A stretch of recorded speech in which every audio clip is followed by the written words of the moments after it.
Bitcoin was built to remove trust. No banks. No middlemen. No permission.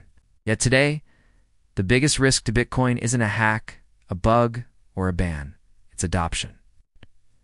More specifically, financialization. The risk no one is watching when people talk about Bitcoin risk. They point to exchange hacks, government crackdowns, protocol failures. Those are external threats. Financialization is internal. It doesn't attack Bitcoin. It absorbs it. ETFs, futures, options, custodians. Bitcoin still works, but who controls the outcome changes. What financialization really means. Financialization happens when an asset stops being owned and starts being represented. Claims instead of coins, exposure instead of custody, paper instead of proof. Gold went through this. So did oil. So did housing. Bitcoin is next.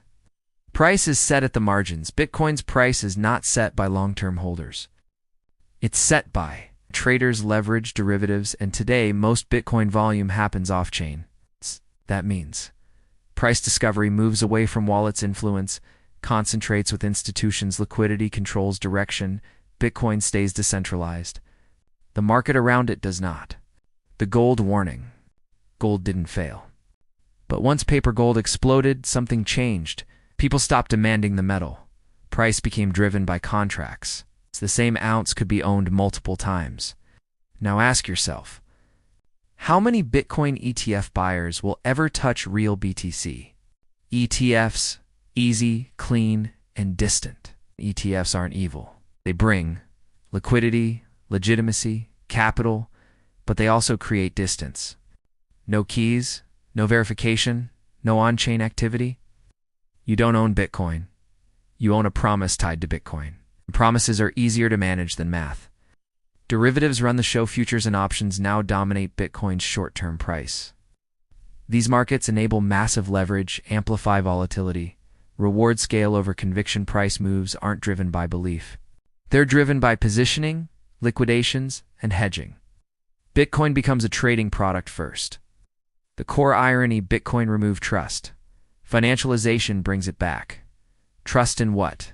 Custodians, clearinghouses, regulators, settlement layers. None of these can change Bitcoin's code. But they absolutely influence who benefits. Does this break Bitcoin?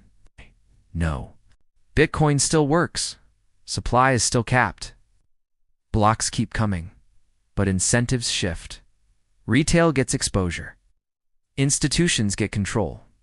Bitcoin doesn't die, but it changes character. The real question isn't, is Bitcoin safe? Key questions. Who is Bitcoin being optimized for now?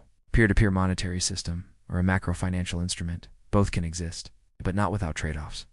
Final thought, Bitcoin won't fail because it's attacked, but it risks losing something because it's embraced. And the danger isn't ETFs. It's not realizing what kind of Bitcoin you actually own. If this brought clarity, please like and subscribe. Because in crypto, the biggest risks are rarely the loud ones.